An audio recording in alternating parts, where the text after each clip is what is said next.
Buen vespre, muy buenas tardes. Es un placer darles la bienvenida a este museo de la Fundación Juan March en Palma. Un saludo también a todas las personas que nos están siguiendo por streaming desde sus casas.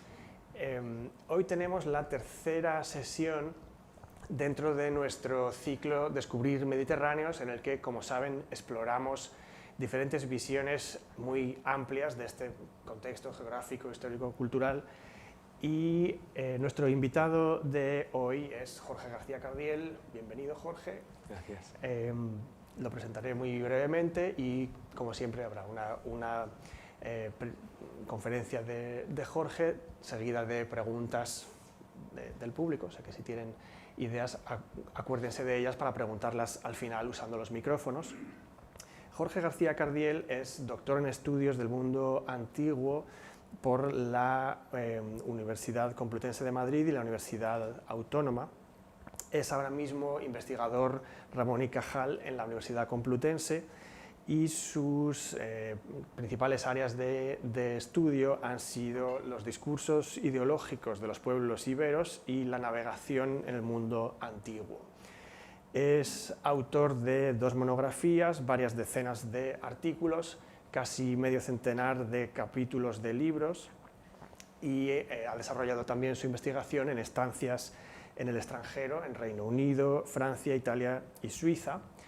Actualmente Jorge dirige la excavación del santuario ibérico de Alarcos en Ciudad Real y también ha traducido varios libros de su campo, entre los cuales nos llama especialmente la atención el libro de Barry Cunliffe, Océano, una historia de conectividad entre el Mediterráneo y el Atlántico desde la prehistoria hasta el siglo XVI. Así que, como ven, tenemos un invitado excepcional para hablarnos de este gran tema que es cómo el Mediterráneo descubre que hay algo más allá de los pilares de Hércules. Así que, por favor, démosle la bienvenida.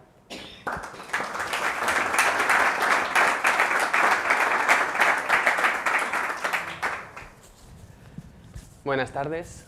Muchas gracias al Museo Fundación Juan March y a su director por la amable acogida, por la presentación y por la invitación para sumarme a tan interesante ciclo y para estar hoy aquí hablando ante ustedes. Igualmente quisiera hacer extensivo este agradecimiento a todos ustedes, tanto a quienes están hoy aquí en la sala como a quienes nos acompañan a través del streaming. Espero que mis palabras estén a la altura de sus expectativas. Me dispongo a hablarles a lo largo de los próximos minutos sobre el descubrimiento del Océano Atlántico por parte de los pueblos mediterráneos a lo largo del primer milenio antes de Cristo. Un proceso complejo, creo que no demasiado conocido por la sociedad, pero que nos dice cosas muy interesantes y muy importantes sobre los habitantes del Mediterráneo, sobre cómo se comprendían a sí mismos y sobre cómo percibían el mundo en el que estaban insertos.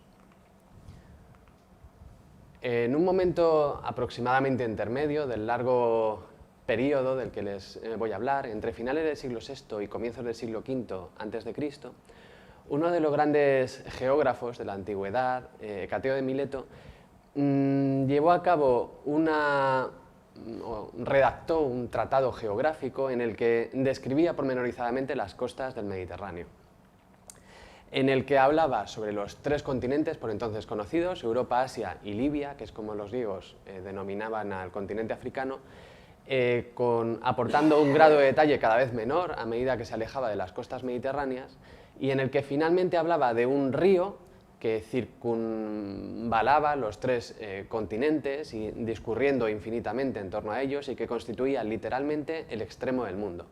Ese río recibía el nombre de Océano. Apenas unos años después, pero todavía en el siglo V, Heródoto decía lo siguiente: el que ha hablado acerca del océano, como ha concretado la cuestión al terreno de lo desconocido, no puede ser objeto de réplica. Esto es, los pocos datos que disponemos sobre el océano, como no pueden ser validados ni refutados, porque no tenemos testimonios de primera mano, deben quedar en el terreno de lo hipotético. Si Hecateo y Heródoto nos están diciendo esto en el siglo VI, en el siglo V a.C., es porque la proverbial pericia de los griegos a la hora de navegar se circunscribe todavía al Mediterráneo, pero todavía no se terminan de asomar al Océano Atlántico. En efecto, la navegación para los griegos es consustancial a su cultura. En los mismos albores de la cultura griega, a finales del siglo VIII a.C., buena parte de las imágenes, de las primeras imágenes que nos llegan sobre cerámica de estas gentes, representan navíos, representan navegaciones, batallas navales, por cierto, también naufragios, pero toda esta pericia en la navegación que les llevó a los griegos, por ejemplo, a partir del propio siglo VIII a.C., a colonizar todo el Mediterráneo y el Mar Negro, en cambio no les permitió aún salir al Océano Atlántico, que para ellos constituyó durante mucho tiempo una región distinta, una región desconocida y una región ajena. Desconocida porque no tenían datos, no tenían testimonios de primera mano, como decía Heródoto. Distinta porque los regímenes de mareas, los vientos, incluso las criaturas que poblaban esas aguas eran diferentes de a las que ellos estaban acostumbrados en el Mediterráneo. Y ajena porque las gentes que poblaban estas costas se habían mantenido al margen de las estructuras económicas, políticas, culturales mediterráneas hasta el momento. Bien, para la otra gran civilización del Mediterráneo en aquella época, los fenicios, sin embargo, la situación era bastante distinta, porque desde un momento difícil de precisar entre finales del segundo milenio y comienzos del primer milenio antes de Cristo, los fenicios ya se estaban asomando al Atlántico.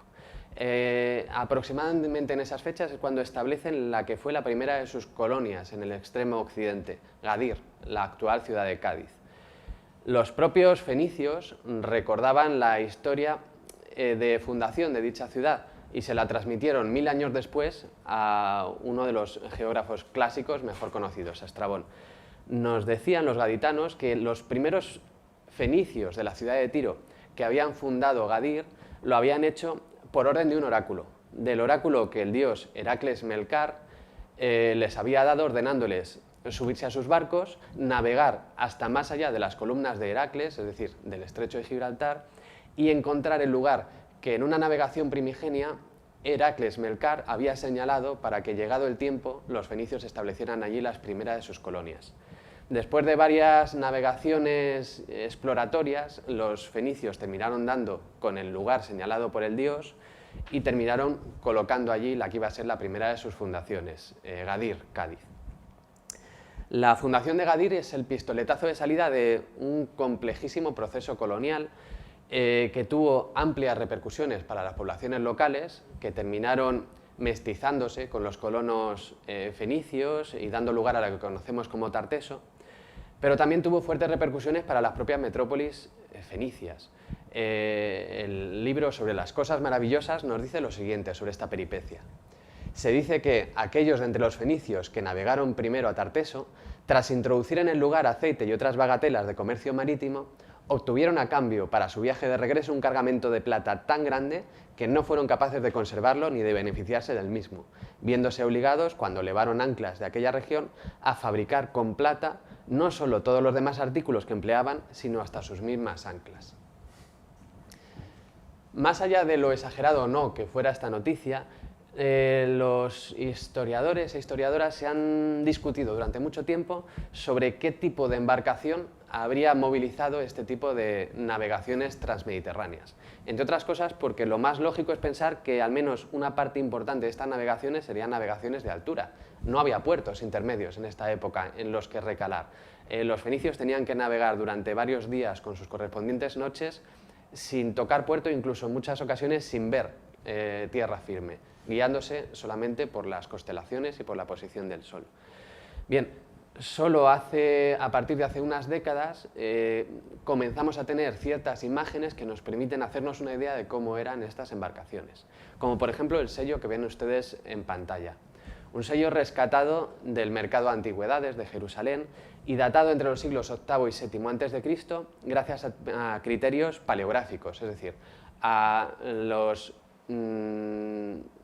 datos formales que tenemos sobre la manera sobre el aspecto formal de la inscripción que contiene este sello. Pero es que este sello también contiene una de las primeras imágenes que tenemos de cómo eran los cargueros fenicios. Estamos hablando de grandes barcos, de casco redondo y con una enorme vela cuadra, que resultaría de lo más útil para estas grandes navegaciones transmediterráneas, siguiendo los regímenes de vientos habituales en el Mediterráneo. Pero es que la arqueología subacuática también nos aporta datos interesantes para saber cómo eran estos barcos. Frente a las costas del actual Askelon, se hundieron en torno al 750 a.C. dos grandes cargueros. Están en una fosa marítima lo suficientemente honda como para que no hayan podido ser estudiados a la manera tradicional por la arqueología subacuática. Pero la mera observación de estos pecios permite saber que se trata de grandes cargueros de 15 metros de longitud, de 6 metros de manga, de anchura, y que transportaban grandes cargamentos de en torno a las 25 toneladas métricas cada uno, compuestos básicamente por ánforas, que es lo que están viendo ustedes en pantalla.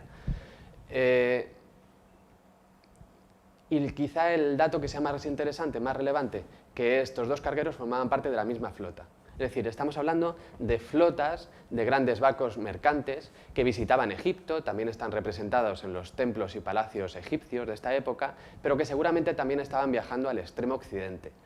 Podríamos pensar que estos barcos es a los que se refiere el Antiguo Testamento cuando nos habla de las naves de Tarsis, que el rey de Tiro enviaba cada 3 años hasta Tarteso y que regresaban de allí con una infinidad de productos exóticos.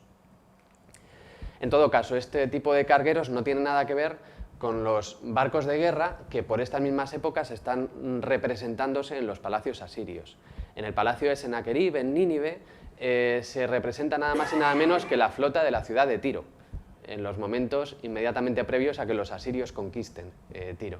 Pero es que esta flota es una flota de guerra, se trata de birremes tan complejos o seguramente más que las birremes que están utilizando los griegos en esta misma época, pero en todo caso barcos muy distintos a los grandes cargueros de los que venía hablando y que no son para nada tan eficaces a la hora de llevar a cabo largas navegaciones transmediterráneas. Llevan demasiada tripulación, demasiados remeros y por lo tanto llevarían demasiados víveres para alimentar a tantos remeros. No son eficaces para largas navegaciones.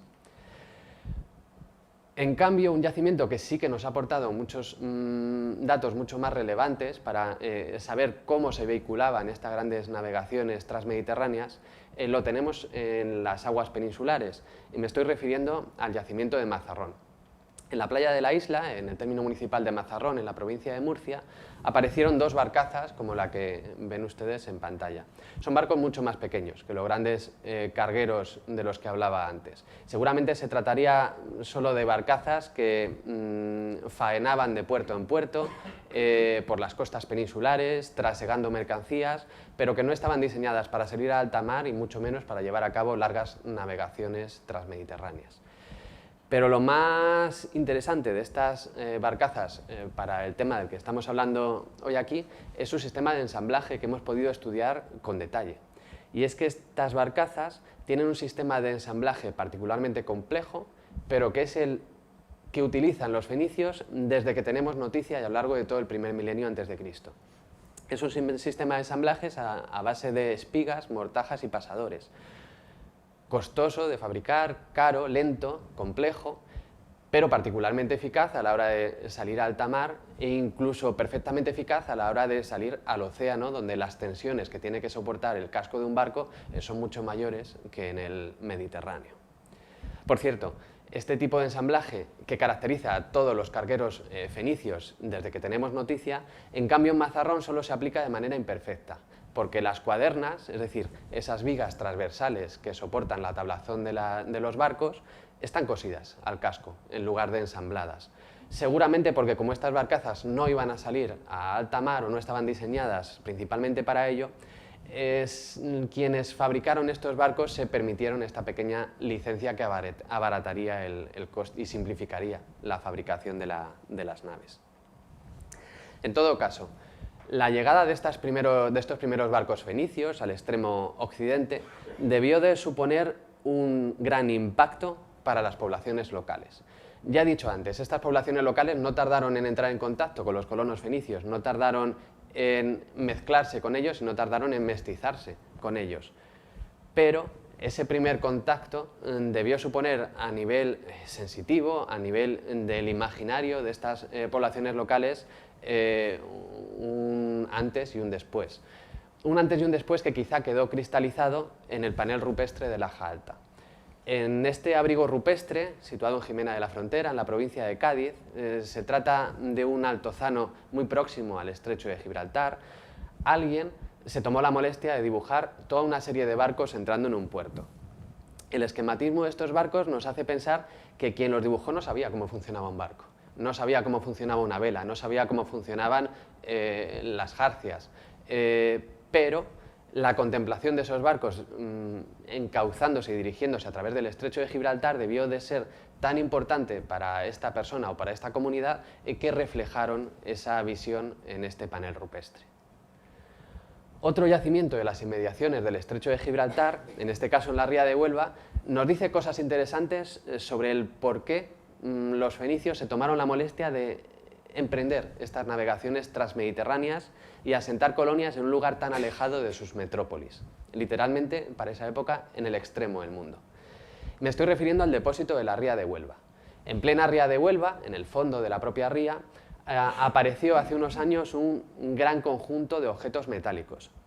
La mayoría de ellos son de bronce, la mayoría de ellos está roto, y lo que quizá sea más extraño de ellos es que tienen una procedencia muy diversa. Entre ellos, por ejemplo, nos encontramos este tipo de armas, de espadas pistiliformes, que no son producciones mediterráneas, sino que estaban siendo fabricadas en estos momentos, estamos hablando del año 1000 a.C., en la fachada atlántica europea. Pero entremezclados con estos objetos también encontramos otros de procedencia mediterránea, como este tan espectacular, el brazo de una estatua fenicia roto que aparece entremezclado con todos estos objetos atlánticos. Seguramente esta acumulación de objetos no es otra cosa que el resultado del hundimiento de un barco, del barco de un chatarrero, de un barco que estaba navegando por esta zona, recopilando objetos de bronce rotos, quizá para reciclarlos, para refundirlos. Una actividad particularmente lucrativa en el año 1000 a.C., a finales de la Edad del Bronce, cuando el bronce es una aleación particularmente de un gran valor estratégico. Pero en cualquier caso, lo que nos importa a nosotros, más en esta conversación, es que este depósito está formado por piezas de procedencia muy diversa y que se trata de la primera vez que nos encontramos con algo parecido. Por primera vez la esfera atlántica y la esfera mediterránea se están poniendo en contacto y los fenicios están llegando precisamente en estos momentos, quizás atraído por las perspectivas económicas que este contacto primigenio les pudiera reportar. En cualquier caso, los fenicios no se contentaron con asomarse al Atlántico, sino que desde muy pronto comienzan a colorizar sus costas. De hecho, no tardan en llegar a puntos tan septentrionales como la actual ciudad de Lisboa.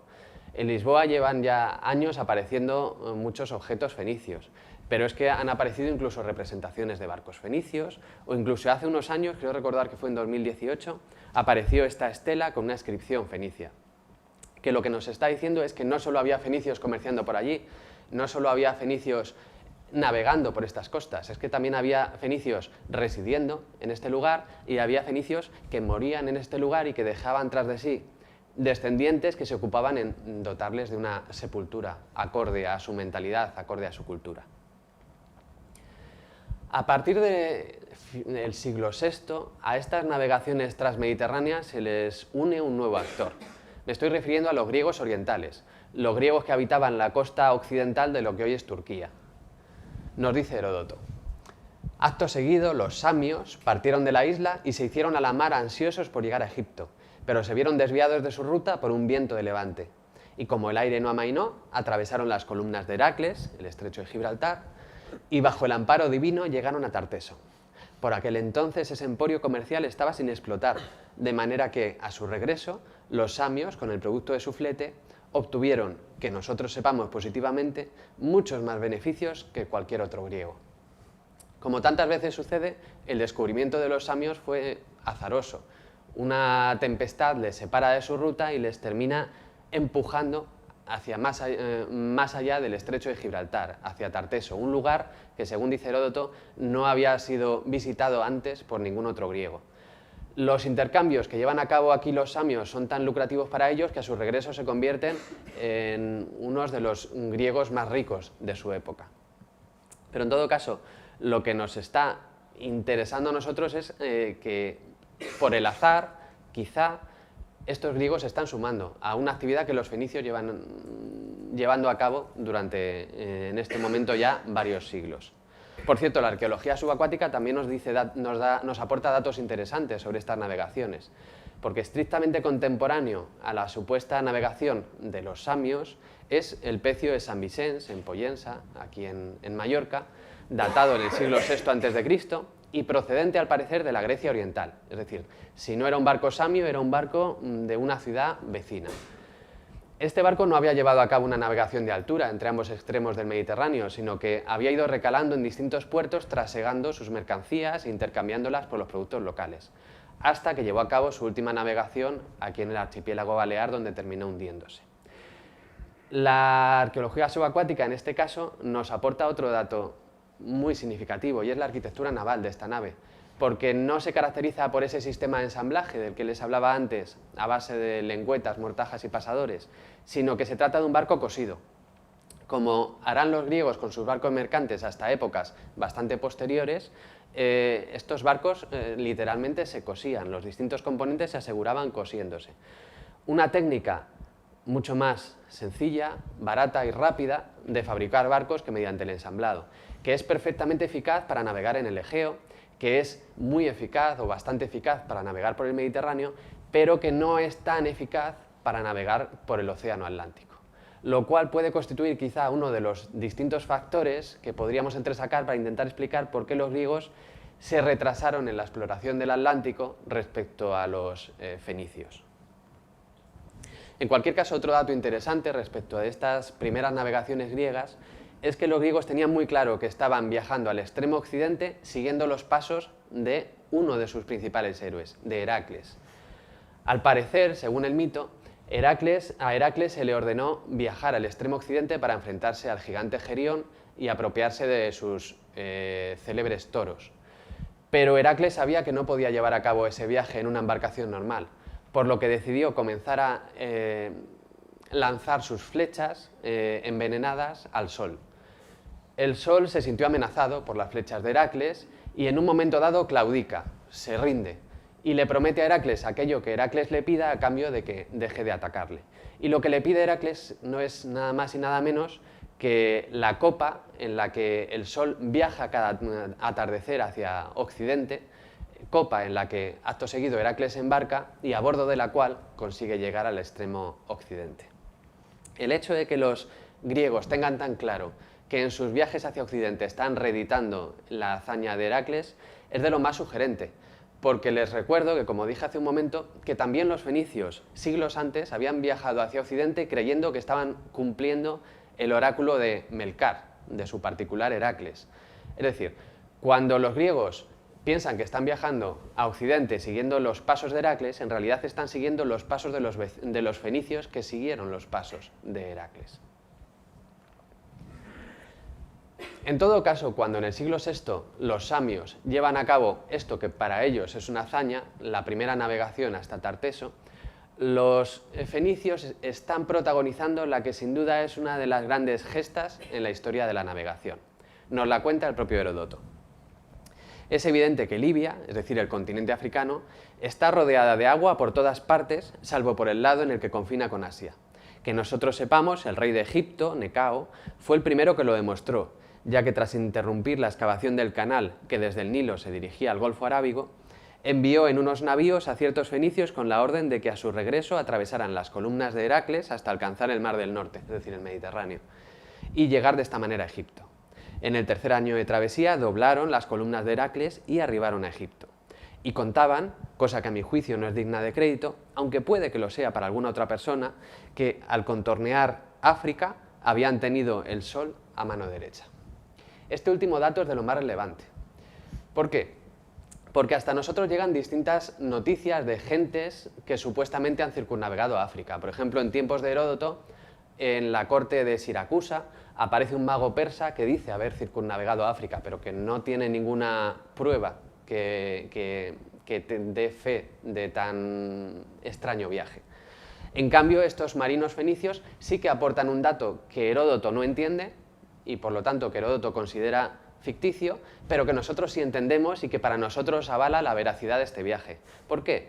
Porque cuando se circunnavega el sur de África, el Cabo de Buena Esperanza, ya nos encontramos en el hemisferio sur, algo que Heródoto no sabía.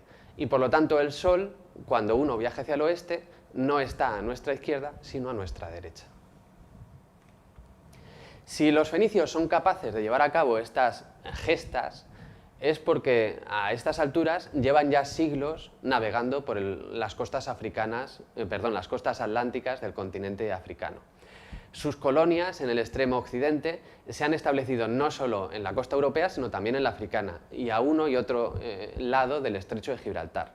Comparativamente conocemos mejor las colonias establecidas en la península ibérica, pero ello se debe solo a las derivas de la investigación contemporánea. Pero las colonias fenicias africanas fueron tan importantes como las europeas. Y de hecho algunas llegan a establecerse en puntos bastante meridionales.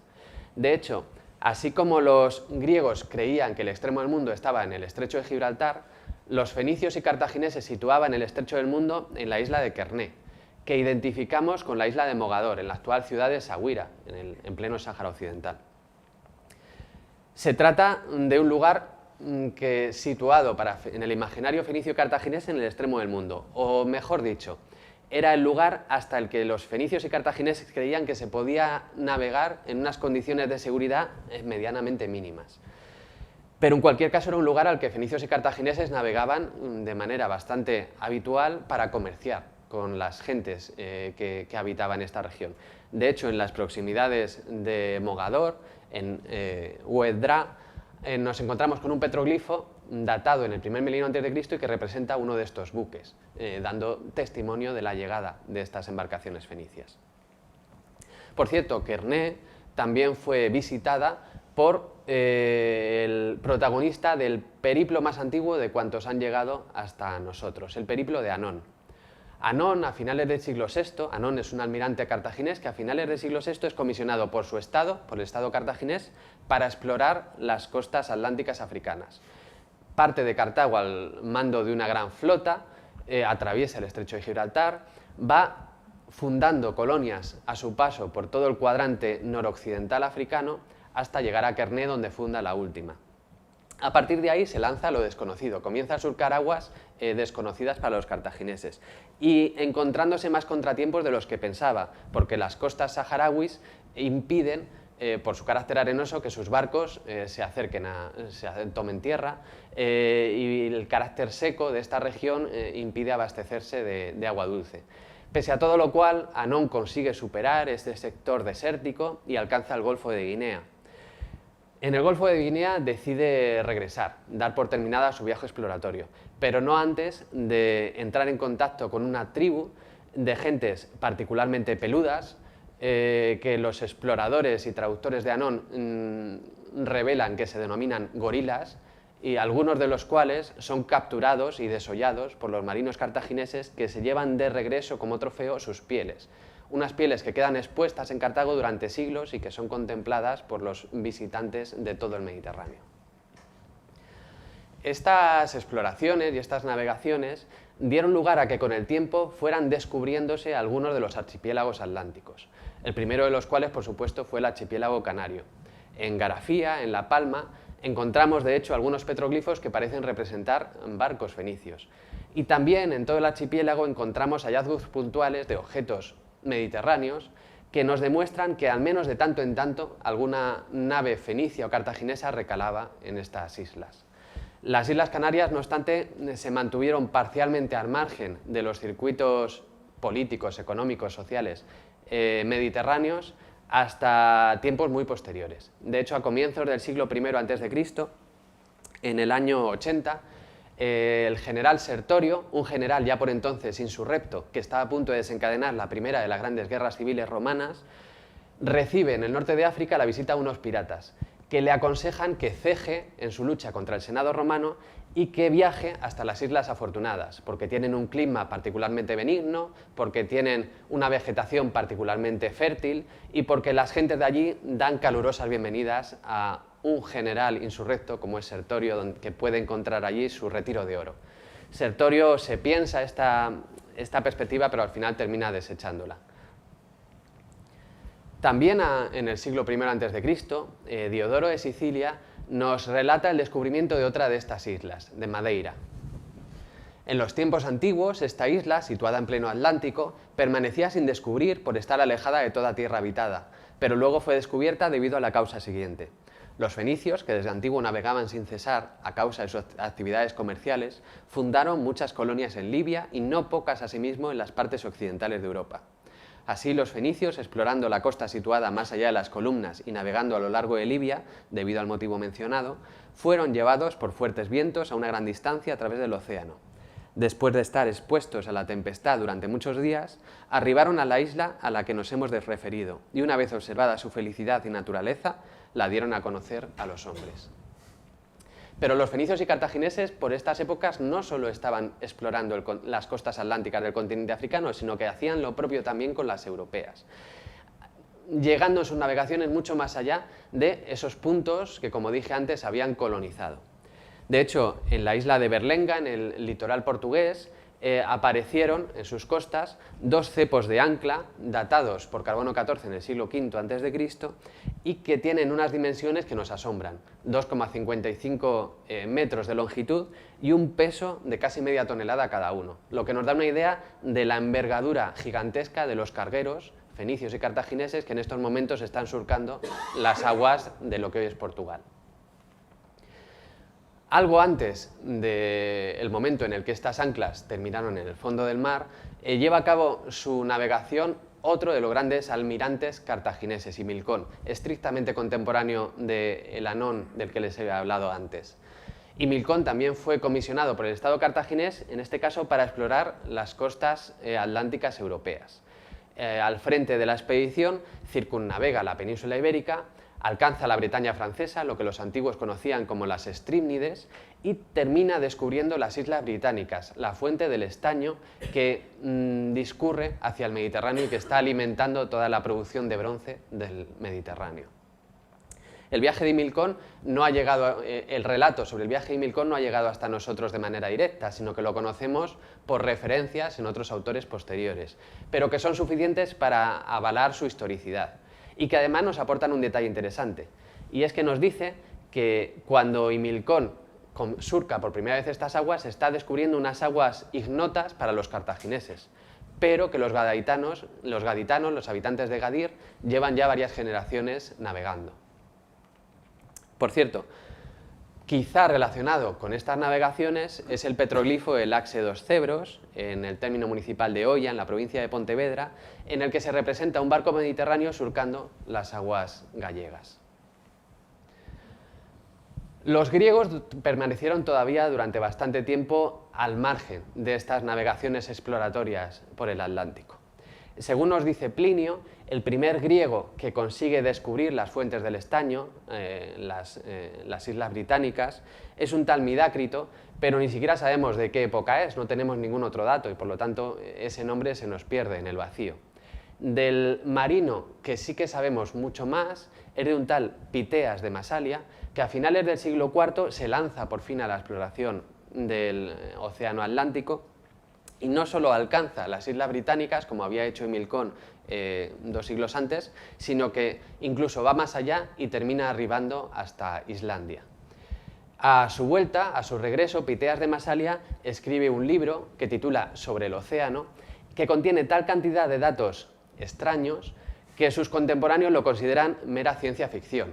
Consideran que Piteas de Masalia es un mentiroso y que realmente no ha llegado a donde dice que ha llegado. Ahora bien, los datos que utilizan estos detractores de Piteas de Masalia para contradecirle nos resultan a nosotros lo suficientemente significativos como para saber que, si no es verdad todo lo que dice, al menos sí que pudo contemplar parte de lo que dice, porque de otra manera no lo hubieran conocido los griegos de la época. Así, por ejemplo, Estrabón nos dice lo siguiente: más confusa aún en nuestra información sobre Thule, es decir, sobre Islandia, a causa de su lejanía. La sitúan en la parte más septentrional de las regiones a las que se da un nombre. Lo que Piteas ha dicho sobre ella y sobre otros lugares es pura invención. No obstante, da la impresión de que adaptó correctamente a los hechos los datos astronómicos y la teoría matemática, como cuando dice sobre los pueblos cercanos a la zona glacial que carecen por completo de plantas cultivables. ¿Acaso Piteas mintió cuando decía que estas gentes carecían por completo de plantas cultivables? Pero Piteas sabía que había una zona glacial al norte de Islandia y eso solo lo pudo saber visitando el continente. Gémino de Rodas nos aporta datos parecidos. Los bárbaros hubieron de indicarnos en varias ocasiones el lugar por el que se pone el sol, porque en estas tierras sucede que la noche es extremadamente corta. Dura 2 horas en algunos lugares, 3 en otros, de tal manera que tras el atardecer solo transcurre un breve lapso de tiempo hasta que el sol vuelve a salir. El viaje de Piteas de Masalia supuso el pistoletazo de salida para el encuentro ya definitivo entre los habitantes de las costas atlánticas europeas y la civilización griega. De hecho, dio lugar a producciones culturales mestizas tan llamativas como la que tienen ustedes en pantalla. Esto que ven ustedes en pantalla no es más que un menhir, uno más de los cientos que se distribuyen por toda la Bretaña francesa. Pero este tiene unas decoraciones especiales que le hacen asemejar una columna jónica. Quien ha decorado este menhir había visto alguna vez una columna jónica, y eso ya es mucho decir en el siglo IV a.C. Los viajes de Piteas de Masalia y de sus sucesores hicieron que a lo largo del siglo III a.C. La concepción geográfica griega cambiara a pasos agigantados. Si en el siglo V veíamos antes cómo Heródoto negaba la posibilidad de conocer nada sobre el océano, fíjense lo que dice ahora. Pese a que me he preocupado por la cuestión, no he podido escuchar de labios de ningún testigo ocular que los confines occidentales de Europa estén constituidos por un mar. Sea como fuere, lo único seguro es que el estaño y el ámbar nos llegan del extremo del mundo. En el siglo V, Heródoto ni siquiera sabe si hay un mar más allá del estrecho de Gibraltar. Pero, a finales del siglo III, Eratóstenes, es otro de los grandes geógrafos del Mediterráneo clásico, es capaz de desgranar una geografía en la que describe los contornos atlánticos de Europa y África de una manera incomparablemente más precisa de lo que lo había hecho Hecateo apenas siglo y medio antes. Desde luego, el grado de detalle del conocimiento sobre las costas mediterráneas es muy superior, pero ya Eratóstenes nos está diciendo cosas interesantes sobre las costas atlánticas, africanas y europeas. No es casualidad que precisamente a finales del siglo III a.C. sea cuando las armas romanas llegan al Atlántico, cuando las legiones romanas desembarcan en Ampurias en el 218 a.C. y expulsan a los cartagineses de Gadir en el 204. Es decir, el imperio de la República Romana ha llegado por primera vez al Atlántico. Eso supone, entre otras cosas, la sumisión de la gran colonia fenicia en el extremo occidente de Gadir, que teóricamente queda federada a Roma, pero en la práctica queda sometida por Roma. Lo que no obsta para que durante todavía un cierto tiempo los gaditanos conserven el monopolio de las navegaciones oceánicas, a través de estratagemas como la que explica aquí Estrabón. Antes eran los fenicios los únicos que explotaban este comercio, se refiere al comercio atlántico, desde Gadir, ocultando a todos la ruta. Y en una ocasión en que los romanos siguieron a un navegante para conocer también ellos el emporio, el navegante, por celo, encalló voluntariamente en un bajío y después de arrastrar a su misma perdición también a sus perseguidores, se salvó de entre los restos del naufragio y recibió del erario público, de Gadir, de su estado, el precio de las mercancías que había perdido. Pero los romanos lo intentaron muchas veces más hasta que finalmente lograron descubrir la ruta.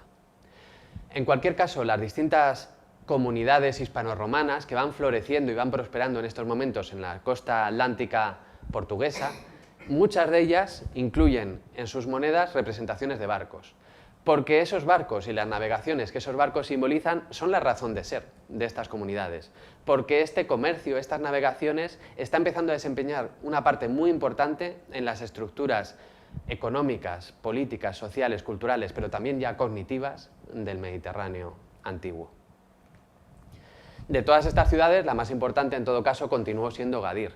A lo largo del siglo II y I a.C., Gadir recibe la visita de afamados geógrafos, como por ejemplo Artemidoro de Éfeso o Posidonio de Apamea, interesados en entender mejor el océano, en entender mejor, por ejemplo, los regímenes de mareas, que son sustancialmente diferentes a los que están operando en el Mediterráneo y que estas gentes todavía no comprenden.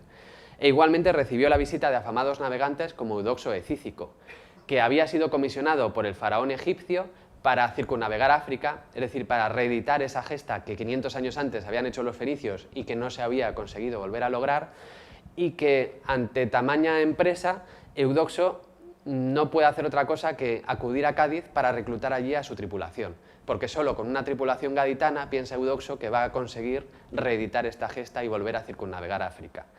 No lo consigue, de hecho se le pierde la pista a Eudoxo de Cícico en pleno viaje.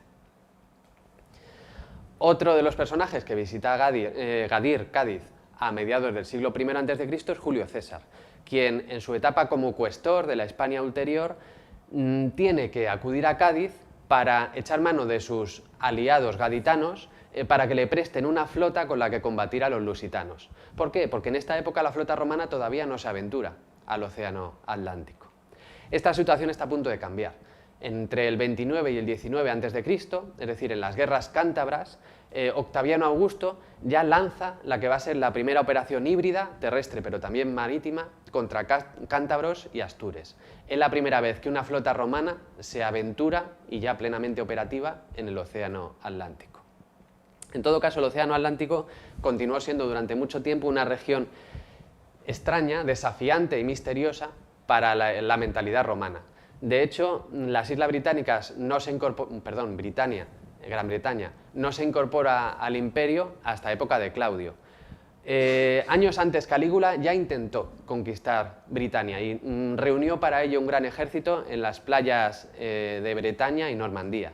Pero en el último momento desistió de hacer embarcar a ese gran ejército y se contentó con desplegar a sus tropas en orden de batalla en las playas, declararle la guerra al océano y, ante la falta de respuesta por parte del océano, declararlo vencido y, por lo tanto, sometido al Imperio Romano. Más allá de esta anécdota, me gustaría terminar esta pequeña intervención con un pasaje que considero de lo más significativo de hasta dónde había llegado el descubrimiento del Atlántico por parte de las gentes mediterráneas a lo largo del primer milenio antes de Cristo. Nos lo aporta, una vez más, el geógrafo Estrabón. En efecto, el lado oriental del océano, próximo a los indios, y el occidental, próximo a los iberos y a los mauricios, pueden ser recorridos en barco en su totalidad hasta una gran distancia por la parte sur y por la parte norte. Y lo que hasta el presente nos queda sin navegar, por el hecho de que nadie de los que circunnavegan en sentido inverso se ha llegado a encontrar, no es mucho en extensión si se conjetura a partir de las distancias paralelas que nos son asequibles.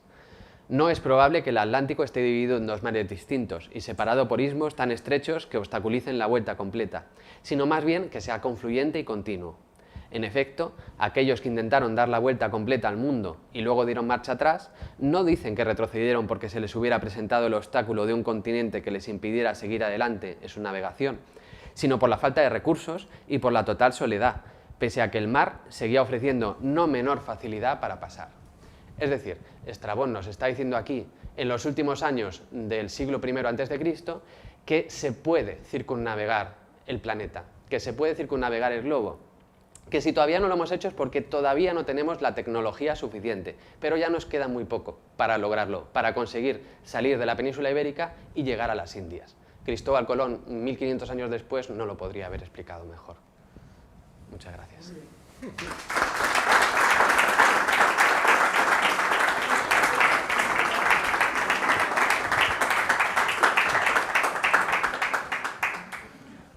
Fantástico, Jorge. Muchas gracias por tu magnífica presentación, cómo has conseguido condensar pues una cantidad de datos, de textos, de narrativas en poco tiempo y de forma muy clara. Seguro que estarán de acuerdo. Tenemos la oportunidad de hacer algunas preguntas y, si no les importa, puedo empezar yo mismo. Me ha parecido interesante. Me gustaría que nos contaras un poco más, si se puede, de estos navegantes que supuestamente llegan incluso hasta Islandia. ¿sabemos si encuentran algún otro pueblo, algunos otros navegantes de aquellos otros mares? Quizás se encuentran otros tipos de barcos. ¿Hay alguna constancia de ese encuentro o podemos quizás reconstruirla también con restos arqueológicos? ¿Qué sabemos de esto? No tenemos constancia de que se llevara a cabo esos encuentros. Los griegos, cuando llevan a cabo estos viajes, sistemáticamente encuentran bárbaros y ahí se acaba su relato. No dicen más que son bárbaros.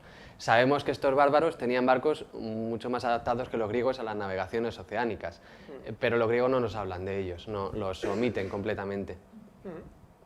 Por ejemplo, Julio César, en plena guerra de las Galias, para combatir a los vénetos,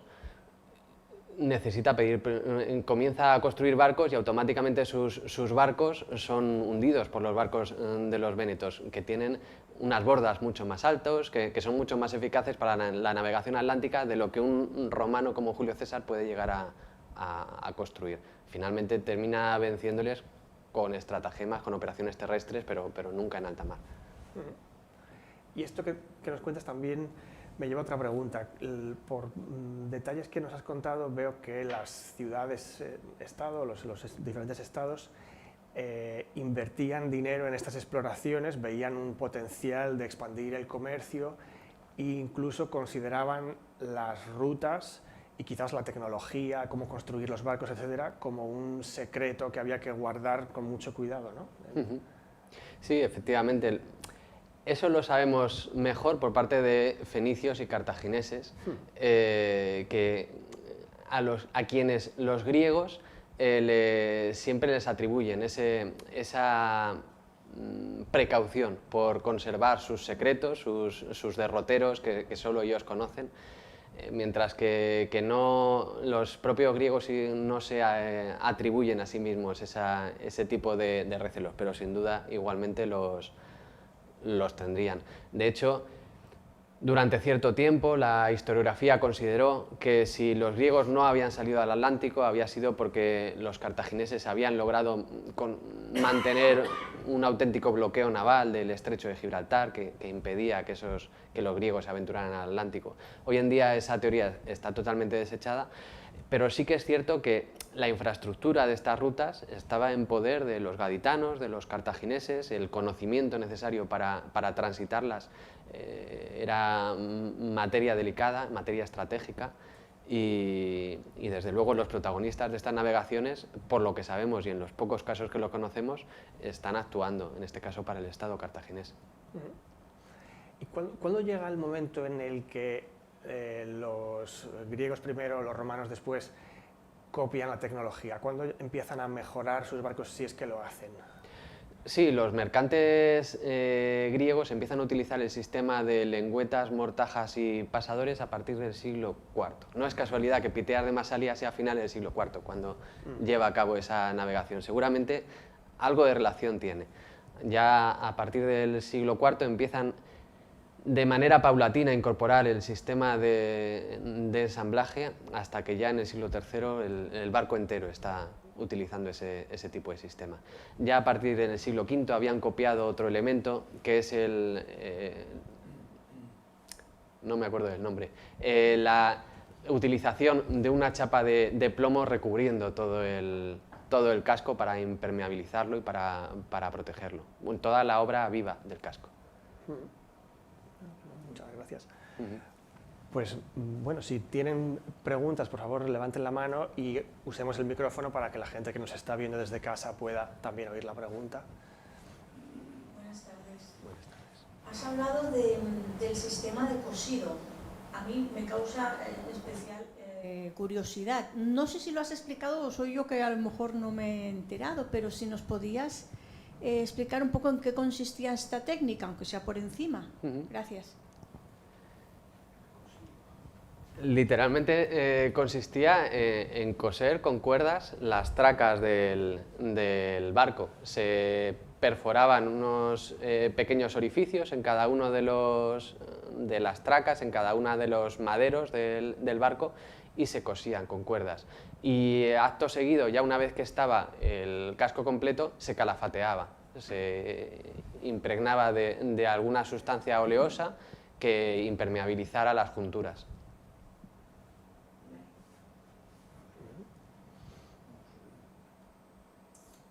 ¿Tenemos alguna otra pregunta?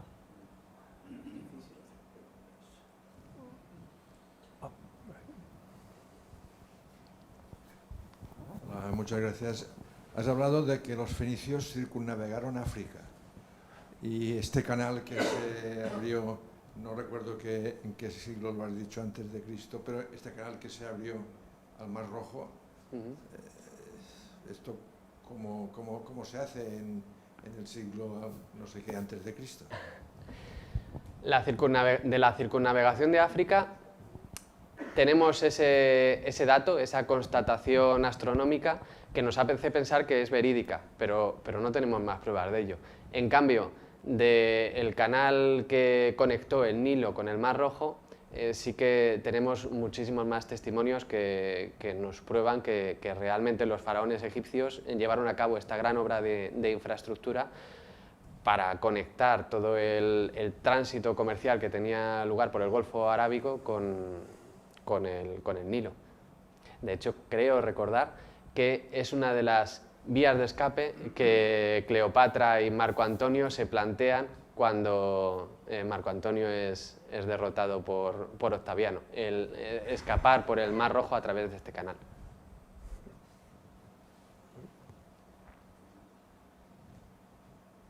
Pues bueno, Jorge, muchísimas gracias otra vez, enhorabuena por tu presentación de hoy y les invito a que sigan siguiendo este ciclo de charlas, de las cuales solamente queda una, que será en el mes de diciembre. Les animo a que también nos sigan, se suscriban a nuestros boletines para estar informados de nuestras actividades y gracias otra vez por haber estado hoy con nosotros. Muchas gracias.